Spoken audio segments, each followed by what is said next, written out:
Here we go. Hello, everyone. We're about to do another panel. John Tyler Christopher, correct, with us? Yes. He is an artist for both Marvel and DC and independently art, right? You love art. I love anything, man. I'm not, the way I describe it, I love DC. I love independent comics. I love things that are not comics. It's just, I haven't had a day off from Marvel in 10 years, so I guess I love Marvel a lot. My wife really loves Marvel from the paychecks. Oh, I bet. That's awesome. But so today we're going to have you on. Lightning, come, sit down. Come, friends of Lightning. Oh, nice call out. I see that now. I love video games, too. Oh, you and Brando can have a field day. So, here's the deal. Here's where I'm going to get a ton of heat.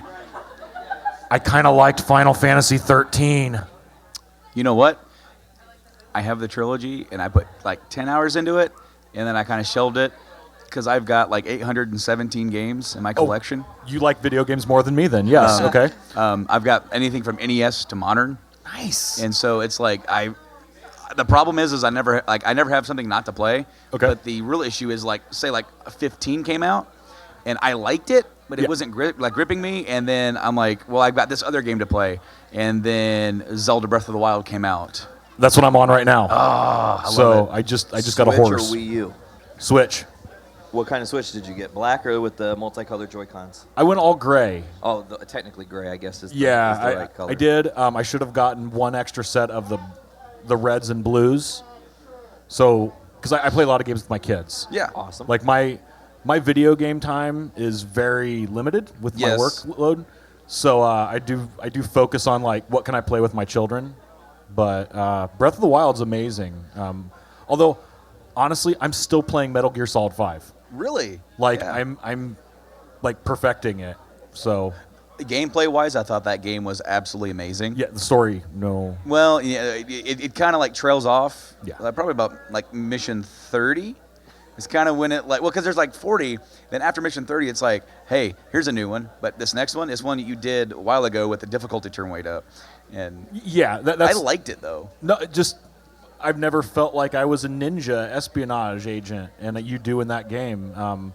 Let's be honest though, and I hope Kojima doesn't hear this, but we never played Metal Gear for the stories. You know, when they started getting into memes and genes and all that other stuff, it was just when Ocelot started meowing like a cat to summon his soldiers, I was like, this game is awesomely bad, but it's a bad story. Snake Eater still made me cry though. Yes. Oh, dude, the boss. Yes. That's all I need to say, man. I think Snake Eater, to totally tangent away from comics and everything that you normally do. We're having a video game podcast. That's fine. I have one. He does, Game Addicts podcast. But with the Metal Gear series, I think 3 did the best job of not only telling a great story, but they had really fun boss battles. Yes. I mean, it kind of reinvented the way that you looked at a boss battle. I mean, think about the end. That's one of the most hardcore bosses because you can never find him unless you cheat.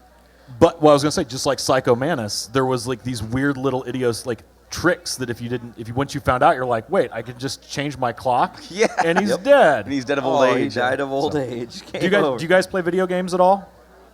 Yeah. Quinpool does. I was gonna say. I love it because every show I go to, you see a lot of Deadpools and you see a lot of Harley Quinns, and the fact that you combine the two, I've never seen that before. So you win an award.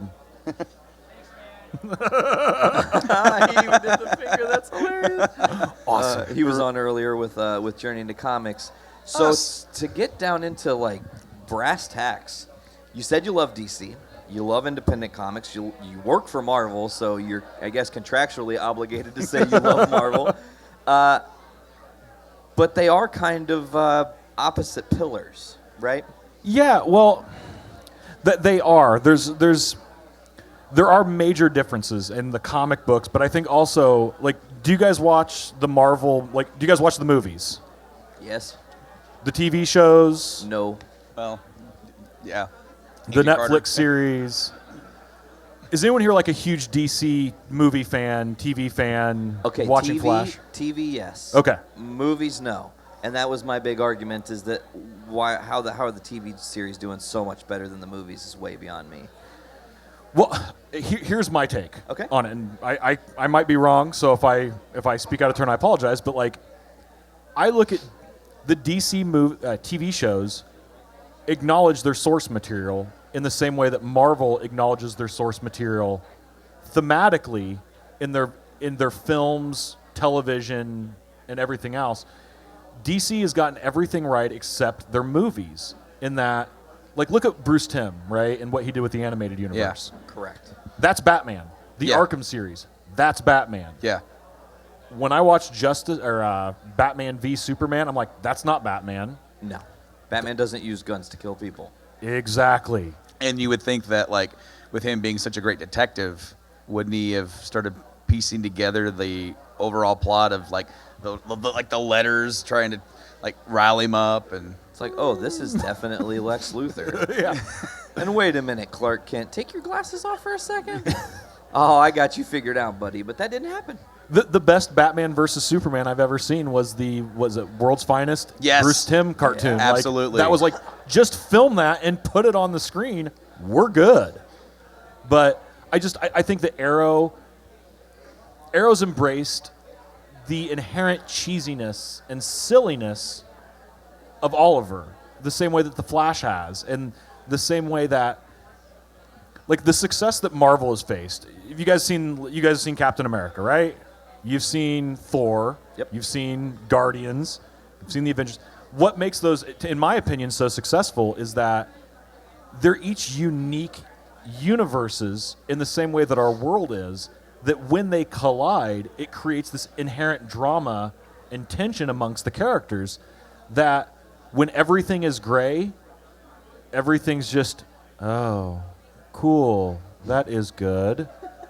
Whereas, like, here's super spy 40s era World War II hero meeting the Norse god of thunder with flying Viking longboats with laser cannons on them, and this smarmy jerk self-made billionaire in armor, like, when they collide, there's this drama. We don't have to explain why there's drama. We don't have to try and force drama.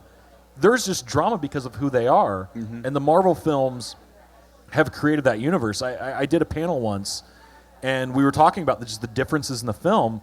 And Kevin Nolan, I don't know if you're familiar with Nolan, his work. He used to do a ton of work for DC back in like the 80s and stuff. But he had this brilliant concept where he's like, eventually they're just going to do like a Dazzler musical. Wouldn't surprise me. I would watch a Dazzler musical. I probably would too. And when Dazzler sings, if they could, assuming get the rights, we're not going to deal with any of the Fox drama, but if they had the rights for a Dazzler musical and she comes singing in and Tony's standing there, that would be epic. Like, they have my money on that. See, and I've always thought that with the difference, you were talking about Marvel and DC, I just want to mention, DC did something I didn't think possible. They made Vibe like a cool character. I mean, they take obscure characters that people, typically speaking, wouldn't care about. Right. And they elevate them. Yes. And that's just the TV verse of DC. In the movie verse, it's like they almost go, okay, just like 50% Batman, 20% Superman, and we have a Justice League. Right. But why do I care that they have a Justice League when they didn't build the tension for the meeting to be so epic? You know what I'm saying? Right. I think, like, I loved Batman Begins might be one of my favorite films. The Dark Knight blew my flipping mind. Totally Okay. agree. That's like my I number think two we're all in favorite. agreement on that. Yeah. Yeah. My whole thing was with Dark Knight Returns, that movie should have ended with Superman flying up above in the sky. Because what that could have done is you've been programmed with the Batman Begins trilogy of like, it's real, it's real, it's real. Oh my God, a man can fly. And you would have been like, it would have looked awkward. Yeah. It would have stood out and it wouldn't have felt right. But that's the point, because he's Superman. Exactly. He's not, he doesn't work in a real world. And all of a sudden you're like, oh my, he's almost a god among us. Gee, what's the theory they're trying to hammer home in Batman v Superman? That he's a god among us. It just doesn't work. It just doesn't work the way they did it. Do I need to drop my mic? Because I will. I mean, you could. That was soft on the couch even. Didn't want to pop anybody's ears on that one. Good but call. Good call. no, I have loved what Marvel has done. I have loved the fact that they had the cojones to be like, yeah, we're going to make 3 different movies and then tie them into the Avengers, and everyone's like, that's not going to work. And then when that was successful, and they're like, well, we have all these other cooler characters, we're going to make a movie about a talking raccoon and a tree that says 3 words. 4, well, 5 technically in that movie. Well, sorry. We are Groot. Yes. But it's just like, how rad is that, man? It's super rad. Guardians is one of my favorite, like, overall teams in the Marvel verse. Yeah. And I remember, I think it was Spider-Man 2, Amazing Spider-Man 2, that was Andrew Garfield's Spider-Man.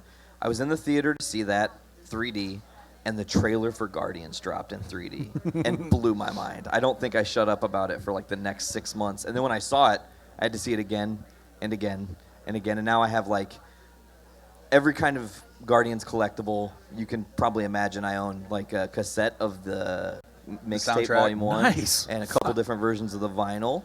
Not to mention the new Marvel Legends line of Guardians of the Galaxy characters, available now at your fine retailers. Hey, that was a great plug. But I got to ask this honest question.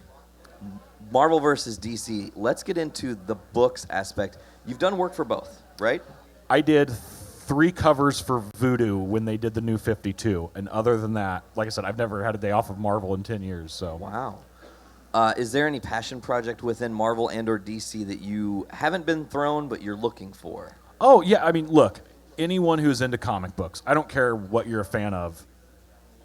You love Superman. You love Batman. You love Wonder Woman. She's new, but Harley Quinn is amazing. Like, there's all these characters. Everyone's got their ideas. Oh, yeah. Do you want But- to share some? Yeah, no, I'm not going to bore anyone with them because they're probably terrible. But in my mind, they're super badass. So I love DC as well. I would argue that I defy you to find a finer series than Darkest Night from like the Lantern Wars when they introduced all the different spectrums all the way to Darkest Night. If you've not read those books, it's amazing when they get into the Yellow Lanterns and stuff like that. Like, again, just film that. Yeah. I wish they would. People would, man, when I heard that Ryan Reynolds, I was like, he could make a good Hal Jordan, and then he didn't, and then... I think the thing that shocks me about that, I don't know if you know this, even though technically speaking you don't see anything like what he does in that movie, the Green Lantern movie, Greg Berlanti is tied to that movie. Really? He wrote the original script. They ruined it, and they made it look awful, but from that happening, from that mistake, DC felt like they owed him one. Okay. And guess what they did? They gave him Arrow. Arrow spawns Flash, spawns Legends, Supergirl. But here's my question about that. Sure. Why is Flash on the TV show that everyone has fallen in love with not the Flash in the movie? Hollywood. I think that's a perfect. They don't one-word see him answer. as marketable, maybe. Like when you're talking about a big screen, when you're talking about Warner Brothers. They view Batman as their flagship. Oh, yeah. And Superman's right here, and of course they want to put these up there, but then they want these certain faces. They see, well, this kid, and the moment that you start asking the question of, well, why don't you just take, Well, Will Smith did wonders for Suicide Squad, didn't he? I know. I'm being that guy, Billy. But this is like I can't even say no. I saw Suicide Squad and I hoped to like it, and then I didn't. And I think that the only redeeming quality was Harley Quinn. Yes. Kinda. no, she was cool, man. Like, my thing is, like, you're seeing it now with Star Wars. This is where, like, Disney has their crap together so well. You're starting to see it saddens me you're seeing a separation between the Netflix series and the films of Marvel, because my dream was I wanted Daredevil to fight alongside Rocket Raccoon. Oh, that'd be so awesome. That's my I have a really lame dream in my life, and that is it. But you look at what they're doing with Star Wars, and Star Wars is picking up the place where those two have dropped Marvel's starting to drop the ball. DC refuses to even pick the ball up. Like, it was little, but the Ghost was in Rogue One. Chopper was in the background. And have you guys seen Rebels at all? Star Wars The cartoon? It's on Disney XD, I think. It's unreal. Do you guys want to know why Anakin Skywalker became Darth Vader? Watch the Clone Wars. You'll get it. Like, it's so good, and all that is canonical. Yeah. That's where Disney is like, they get it. And they're so smart to say, hey, man, let's make this bigger universe so as you're following along with Rebels or, I don't know, reading the comics, and there's this character named Dr. Aphra that is, like, exploded in popularity amongst Star Wars fans. Like, I have no inside track on this. I would be shocked if Dr. Aphra doesn't show up in a film. Or the cartoon or something, because the comics are canonical. Everything is canonical. So, yeah, you don't have to read the comics to enjoy it. You don't have to watch Rebels to enjoy the other stuff. But the more you're invested in those other things, the more you start to pick up these little idiosyncrasies. Well, was it in Rebels or one of the cartoons they brought in HK-47 from the Knights of the Old Republic video game? That was that character. No, wait, that was in the Old Republic. Okay. So that was in the Old Republic. They brought that character back. Did they do something with him in Rebels? HK? Yeah, I could have swore I saw something because that character has a big, deep underground fan base. Oh, dude, meatbags, yeah. Come on, course. bring it on, bro. And so, like, when I heard that they're going to do something with that character, I'm like, well, hold on, wait a minute. They're bringing him into more modern stuff. Well, what? Exactly. Like, it feeds into that fandom. Like, one of the things that Marvel was really successful with, and we kind of talked about it with Rocket and Groot earlier, but, like, everyone wants to have the inside scoop. Yeah. Right? I mean, like, literally, Entertainment Weekly exists because people want the inside scoop. The comic book movies and the Star Wars stuff, and what Disney's really learned to capitalize on that's so successful, is this idea that you know who Pepper Potts is before going into the movies. You can walk in there and give everyone, like, by the way, she's going to, like, hook up with Tony for a while, but then she's going to marry Happy Hogan and blah, blah, blah, blah, blah, and all this stuff. Like, my mom was like, who does Pepper end up with? I was the inside scoop in these things. Now, does that mean is Gwyneth Paltrow going to end up with Jon Favreau? Probably not now at this juncture. But it doesn't matter because they've already sold us, but we are literally a marketing department for Disney, whether you know it or not, selling people on Yondu's going to be a good guy because he's lying, he's going to, you know, like, and it's really smart. Like, it's really, and it makes it better for us. But the people that have never read a comic book or have seen the cartoons, I'm sitting here. Disney is not paying me to tell you to go see the Clone Wars, and I'm sitting here telling you because it's awesome. It's on Netflix. That's smart. Yeah, I'm pretty sure all seasons are on Netflix. So now I want to mention you're talking a lot about Star Wars. This is an amazing picture. Thank and you I very wish much. we could put it up here. He's holding an original Rancor from '83 Return of the Jedi. And I'm pretty sure that's an original AT-AT, I'm guessing, from Empire. Both of those were my toys, and yes. they were your actual toys. That's incredible. So you're a huge mark for Star Wars. Star Wars is where it all began for me. Like, I was a kid. That Rancor, like, so here's my level of nerddom, and if this affects my sales, so be it. When I was a kid and I watched Thriller for the first time, it scared me. And in my head, I rationalized, what's the only thing that can defend against werewolf dancing Michael Jackson was a Rancor. So I slept with my Rancor for like 3 months, and it poked me and it prodded me, but I was never attacked by a dancing werewolf Michael Jackson, so who's the fool? Not you, apparently. No, I'm not. Thank you. That's a win. So you mentioned your journey. I got to know, where does your journey into comics begin? I mean, I guess we are a Journey into Comics podcast. It would be foolish for me not to ask. How does this all start for you? That was so smooth. I mean, you know. That's what we call a segue right there, buddy. Sure, yeah. Yeah. Money. I'm trying to master those, segues. Well, as a little whoop whoop, born and raised in Lafayette, Indiana. Hey. Yeah. LaffyCon. No, I was born and raised here. I went the route that a lot of young kids, I think, that want to become artists get into, which is, that's great, what do you want to do to make a living? But I pursued it. I had an opportunity to go out to the Art Institute of Seattle. I went to Purdue. I studied theoretical math and philosophy. I dropped out with a semester to go because I was like, there's no money in that. From there, went out to the Art Institute of Seattle, studied 3D animation, hated it, became the concept artist at the Art Institute. From there, I got into advertising. From advertising, I started making those. Does anyone here shop at the Home Depot? Yeah. Those little square flyers that are like $59.99 drills. This guy right here.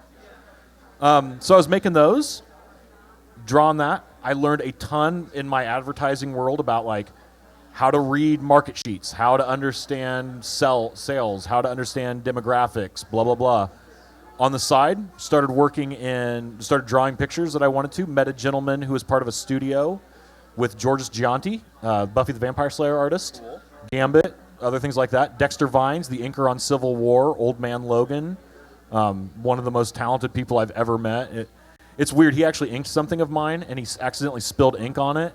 And I was like, you can't get mad at Michael Jackson for like messing up a free throw. So I guess I just had to accept that ink splatter was meant to be there. But yeah, no. So when I was there, I started doing cons. I was one of the first artists to ever sell $10 prints at shows. I was told it was going to fail miserably because you only make money selling $100 sketches or $50 prints that you sell limited quantities of. Man, so in a lot of ways, you kind of revolutionized part of the industry. That's such a common practice now. Well, it is, and that's one of the things I really strive for with younger artists is like, I'm a professional artist. This is how I make my living. Making money is part of what I do. And that's not a bad word. I memean, Michelangelo didn't paint the Sistine Chapel because his feelings said it would be cool. Like, you know, he got some cattle out of that or something. So part of my background in business and in marketing and in advertising is looking at situations and acknowledging what is new, what are avenues to grow. And it's something, sadly, I think the comic book industry is lacking in. So I would go to these shows, and I was sitting there with my little corner that somebody would, Georges would give me a corner of his booth. And I was like, everyone's walking around, but the only thing that people are selling are $50 at the least. So I started doing these little silly pictures, and I was like, I have a poison ivy for $10. I have a white queen for $10. And I acknowledged that everything also was very garnered towards men. And all these girlfriends that were walking around who were like, I've never read a comic book. And I'm like, I bet you girls would like comics too, maybe. And girls can spend money too, just like boys. So I started making girl-focused artwork to sell to women at $10 price points to where boyfriends were like, yeah, I'll give you, I got $10 for you, honey. Or, gee, my buddy's, I need to get something for him at the con. I don't want to spend $100 on a sketch by Frank Miller or whatever at the time. I got $10. And so I was actually starting to outsell other artists, big-name artists, to those same people that were telling me I was an idiot, were coming over being like, how do you do this? Where are you getting your prints made up? How are you able to sell them at $10? Did you say Kinko's? No. It wasn't Kinko's? It was not Kinko's. I won't give the plug there. I'm sorry. Good call. No, like I went to my local printers. Like right now, I live in 9th Street Historical District. Right down the street from my house, there's a company called Inked Spot. The dude prints out of his garage. He's half the price of Kinko's. He's also a male model, so he's super good looking. So like my wife gives me the big thumbs up on shopping there. He does better work than you're going to get at a lot of other places. It's cheaper. I got to a point where I was selling so much, I actually was getting print presses. I was actually getting plates made for my prints. And from there, I was literally selling so much that the other thing that people weren't thinking about in doing this is I had walking billboards. Everyone that was carrying my art. So I was out at Emerald City. I was starting to generate enough revenue that even as a side job, I'm like, I'm traveling. This was my job, was going to cons effectively on top of the Home Depot. And some guy, Philip Soblick at Top Cow, was like, I have seen everyone walking around with these art prints. Who did this? And they're like, it's some dude over there. I've never heard of him. He walked over and he's like, do you want to do Witchblade? And I'm like, yeah. So I apologize, this is like a long story, but like no, please. So I did my first Witchblade cover. Now, with a background in advertising and everything, you don't just do a thumbnail. You do a metric ton of thumbnails. You explain why these thumbnails exist, what you think the benefits are of each one, who we think we're going to reach, what the advantages of this one versus this one, how we could combine these, yada, yada, yada. So I wrote this like War and Peace novella along with 100 thumbnails or whatever to Top Cow, sent it to Philip, and I'm like, here's the idea for my first Witchblade cover. And he's like, I have never seen this with any artist ever. This is fascinating. And as we've started to produce the cover, and I was explaining why I was doing these things, he's like, so I just put a call into comicbookresources.com. Would you be interested in typing all of our conversations out? And they would like to run an article on your process. So I did my first Witchblade cover. They published the article. As I've been told, one of the editors at Marvel was asked to go check out this new Witchblade artist. In the back of that book that the guy worked on was the advertisement with my cover. He Googled my name, saw the article explaining all this, and they're like, oh my God, an artist that actually understands like how to market, how to sell, how to communicate visually, the differences of, you know, we talk about trends, right, with movies, and you got to follow. I look at it the same way I play the stock market, right? If I look and every cover is a close-up of somebody's face, or is this like really highly detailed rendered artwork, if everything on the shelf is that, I want to be the super simplistic, plain, it's Rocket Raccoon made of guns. If everything is like super artsy and graphic, I want to be the hyper-realistic painting, because it jumps off the page. Yeah. Right? Understanding all this stuff, when Marvel saw that, they're like, hey, dude, do you want to do Iron Man? And I'm like, yes. Yes, I do. And I've literally not had a day off in 10 years since that. Now, I know that I'm pretty sure you did a Superior Iron Man cover, or a couple. Is that right? I've done, as far as I know, definitely one. I did this is a weird story, so segue again. Sure. No, don't apologize. So I did that. If it's the one I'm thinking of where it's Tony and he's standing and there's a ton of Iron Man armors behind him. Yeah, I think so. That was a store exclusive for, oh my God, the huge comic book store in New York City. Midtown. Midtown, thank you. That was an interesting segue. So I did that cover, and I'd done several store exclusives. And I was like, well, why are they doing these store exclusives? To sell, make their, blah, blah, blah. And I was like, I called Marvel one day, and I'm like, I had this idea of, I want to do a store exclusive for me. Yeah. So I put it in my back pocket, and I waited for the opportunity. So I start doing these Star Wars action figure covers, and I do the first 4 or 5, and I say, hey, Marvel, I'd like to buy a store exclusive. And they're like, do you have a comic book store? And I'm like, I can make one. So I went through the paperwork, got incorporated, opened a comic book store in this little corner of my house that no one is allowed to go into, except for me. But we happen to sell online. And from there, I'm like, John Tyler Christopher LLC would like to purchase his own limited edition variant store exclusive. And they're like, cool. And they put me in touch with Lucasfilm. I bought the rights to do Boba Fett as my store exclusive. And didn't announce it. We posted, I literally launched my website /store website. It was really funny though, just because I was the first artist to ever do this. Like, there's all these weird red tape idiosyncrasies I had to go through. Like, for example, I had to submit my artwork. Marvel had to email me my own artwork. I had to write down that I approved my artwork. So we have this like running joke now where I actually deny my own artwork and say that like, this guy's a hack, he can't do this, blah, blah, blah, or like, make the visor more red, or some whatever like stupid thing, clients would ever say, the sky is blue, grass is green, and bricks are red joke. So anyways, we did that. I launched the book along with my website. No one knew about it. They were going to run an article on comicbook.com announcing it.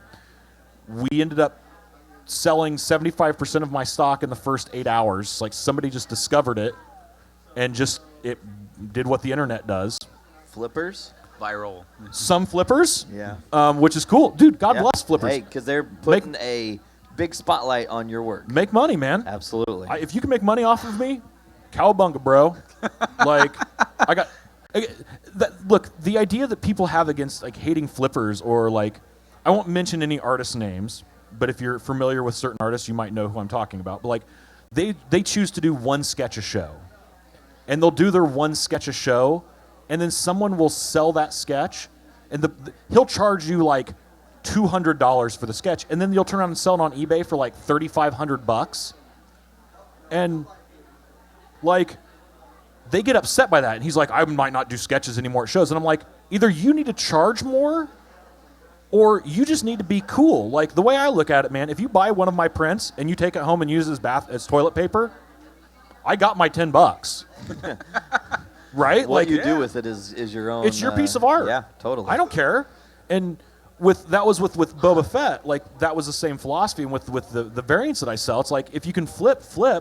But I also made sure, because knowing what people did with my business model at cons, they were going to follow with my business model on my own exclusive variants, where there was like, at one point, like there were 12 different artists doing their own variants, knowing like that oversaturation of the market's going to tank it, right?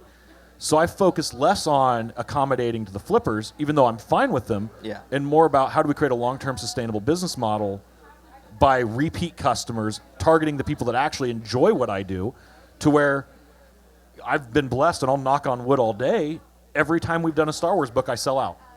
And even though we're not selling with the book, like the book we did after Boba Fett, I had 3 people come and say, I will buy every single copy of your book right now before you even sell it. You can sell out to me. And I was like, can't do it, bro.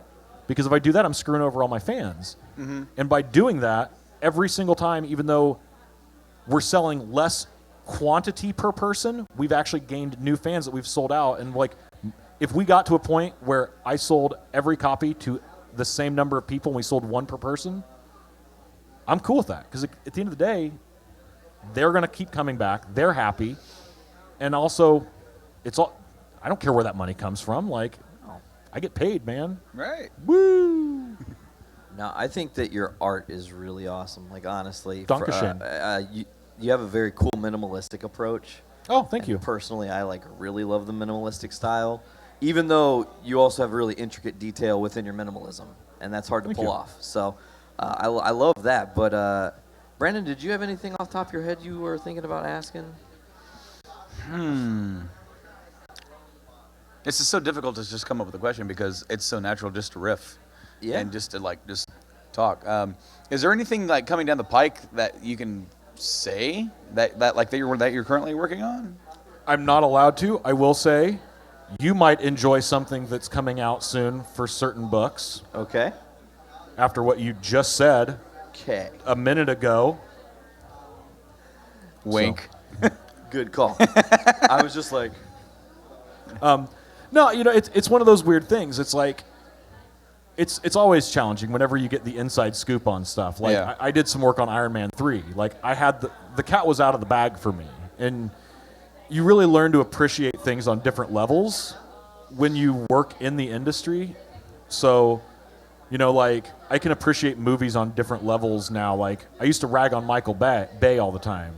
I don't do that anymore because I know what it takes to make a movie, man. And the guy's actually really good at what he does in certain respects. So it's all cool, man. Yeah, I think that's a good way to be with art too. It's just like, you do what you do, and as long as you're happy doing it, no one should bother you. Yeah. Right? I mean, that's just the way it's got to be. Now, I got to know, in your journey, like, what comic book kind of changed the game for X-Men #1.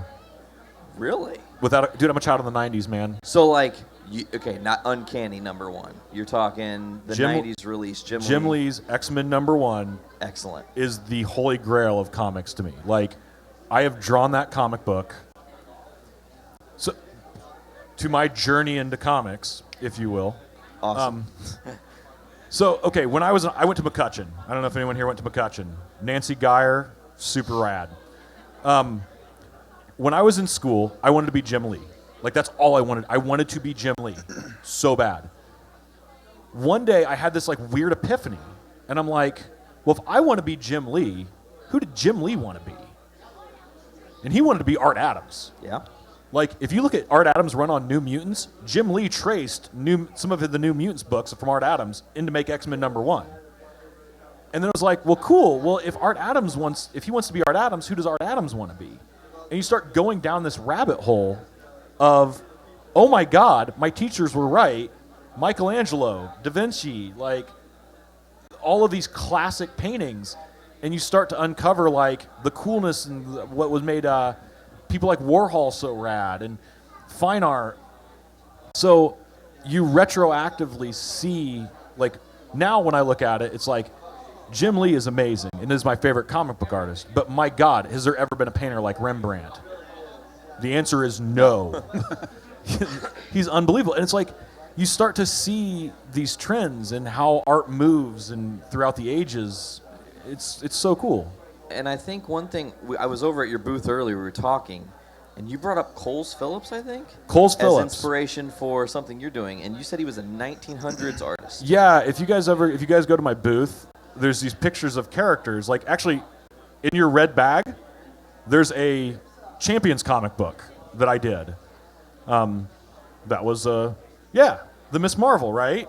It's a negative space. So like the idea is that I didn't draw her dress, but it's there because the background is blue. Mm-hmm. That's based on somebody called Coles Phillips, and yeah, like 1903 or something, illustrator. And he did this work with like women in dresses with like geometric shapes. It's like Google Coles Phillips, you will be happy. They were like, oh my God, there's a comic book in here? I didn't even know. Free comic book, what? Right on, man. So then the next question. You said that Jim Lee's your artist. Who's your favorite comic book character, though? Jenny Sparks. You got me. Jenny Sparks, huh? Jenny Sparks. Have you guys not read The Authority? I don't think so. Yeah, you need to like change that. We should stop this panel right now and just go find Authority books. It's somewhat dated by today's comparison because it, much like Watchmen, paved the way for the concept of like it's a meta comic. Like, I'll just put it this way: the third arc, they fight Jack Kirby. Whoa, the artist. That's crazy. Yeah. The second arc, they fight God. Like, it's weird. But it's not God, and it's not Jack Kirby, but it's God and Jack Kirby. And the point is, like, it's a book that, like, there's a Batman guy. There's a Superman guy. Jenny Sparks she is, how do they put it? She's the woman of the 20th century. Okay, yeah, there you go. The idea is she is the defender of that millennia. Well, that's awesome. Or that century, right? And you just have to, and she is a chain-smoking British. You sold me. Oh, she's so rad. She's so rad. So, yeah. Awesome. That, you kind of threw me for a loop because I had never heard of that character before, and I was like, Rolodex, who? Sparks? Is that a Flash character? No. That's my hipster cred, yo. Yeah, it's weird. You know, it was actually kind of mind-blowing to me because your action figure variant covers that you do of Star Wars, Yeah. I've seen those for a long time and just thought they were incredible, and then I realized Thanks, like man. you're the creator of those, right? All of them Yes. were from your brain. Yes. That's awesome. Oh, that's so awesome. They just did that was last year was Star Wars #1 when they relaunched. When they relaunched, yeah, I did not only all the action figure covers, but I did a negative space one, the things you dig. It's of Leia and Han and Luke as stormtroopers. Oh, that's with the white as Okay, the Yeah, negative. That's as a cool. negative. And I also did the what was called the party variant. It's Jackson. I was the first artist to get to paint and draw Jackson from old school Star Wars Oh, that's cool. since like 1981 or something like that. That's incredible. So that was pretty rad, man. Been trying to do a Jackson action figure, but Lucasfilm is not necessarily a fan of Mr. Jackson. Yeah, because Lucasfilms didn't give all the rights to all their characters away in that deal with. Technically, he is a Marvel creation, but George felt he was too stupid and silly, unlike a certain Gungan, who I also wanted to insert with Jackson. That would be awesome. And I was told that's a sensitive subject, and since this is for Star Wars #1, let's just be nice and polite. Avoid. Yes.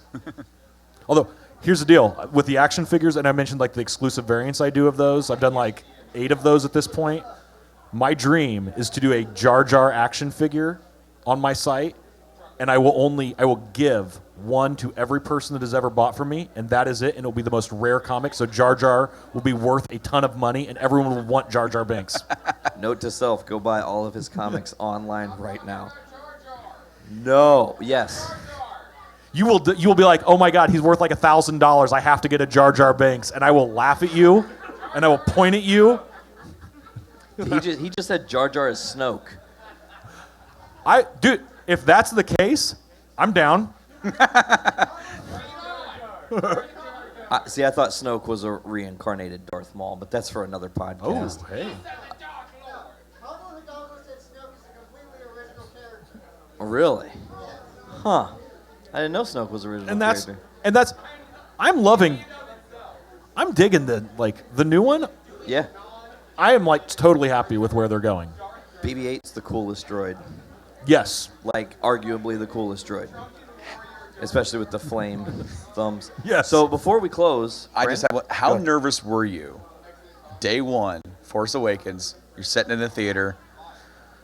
The nerves, because, okay, so it's been at that point, 10 years since we had the prequels, and now you're it's almost like this is happening again. It's almost like you had a really awesome girlfriend, and it ended. It was great, and you guys separated on good terms. But then, much later, you guys got back, and then you realize this doesn't have the magic it once had. Yeah. This is not good, and now it's here we go again. What am I doing? And then, of course, because I had the same feeling. Yeah. And then I enjoyed the crap out of it. Is this being recorded?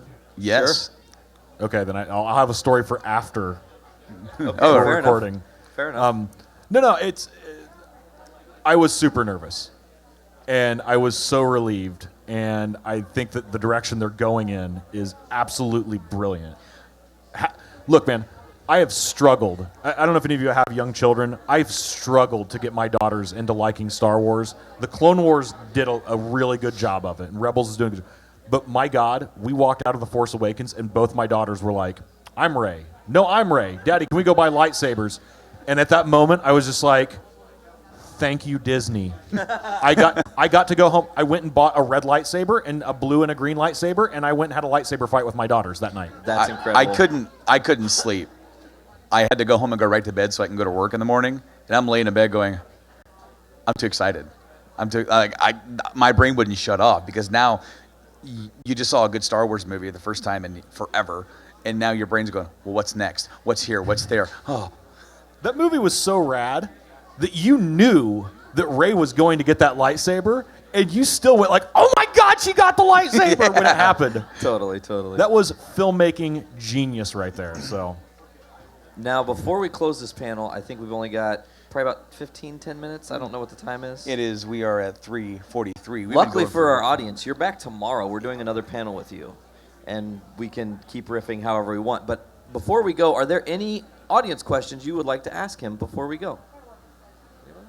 Anything and everything. Don't Somebody be shy. has a question. How about this? If you ask a question, we'll give you a journey into comics. What's a book you haven't worked on that you wish that you did?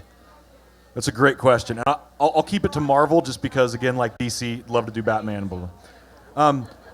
One of the blessings of the action figures has been the opportunity to work on books as a variant cover artist, I work on Iron Man, Captain America, Hulk, Spider-Man, Iron Man, Captain America. It's you do the same character over and over again. With the action figures, I was able and given the opportunity to be okay, well, we've done all those guys now. Who do you want to do? I'm Squirrel Girl, the new Wolverine, X-23 Wolverine, Kamala Khan. Honest to God, probably the best new character in 20 years.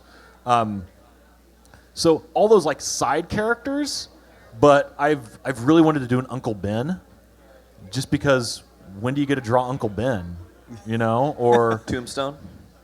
Just the Tombstone? Oh, dude, too soon, bro. Too soon.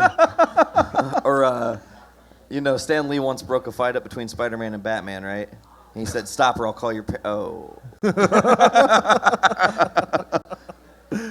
No. Any of those, I love obscure characters. I am all about, Darkhawk and that would be beyond rad.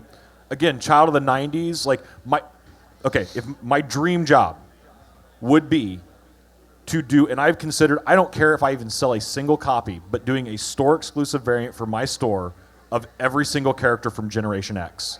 Skin, Chamber, Husk, M. That is my favorite comic book ever made. So that would probably be, yeah. Sweet, okay, we got one. See, you have at least a customer for that. We got one, all right. Are there any other questions before we wrap day one? Go ahead, sir. I just wanted to point out that Warren Ellis is doing like this sort of ultimate version of his own Wildstorm stuff called The Wildstorm, and Jenny Sparks is in that. I have not heard that, and I am going to buy those, though. Are they available now, or? I believe so. I think we're on the 3rd issue. Oh, my gosh. Did you read, what was it? It was the new Marvel that they redid. I just read it recently. Marvel released it back in the 80s. They did this like new universe. It was called New Universal. Did you read New Universal at all? I didn't read Ellis's revamp. His Wildstorm stuff is very foundational to me. I mean, the thing is, I'm queer. I grew up in like the super Catholic upbringing, and so like when I read a comic that was like Superman and Batman, like they're violent, also they're gay. And they're married. They're married. It was really life-changing for me.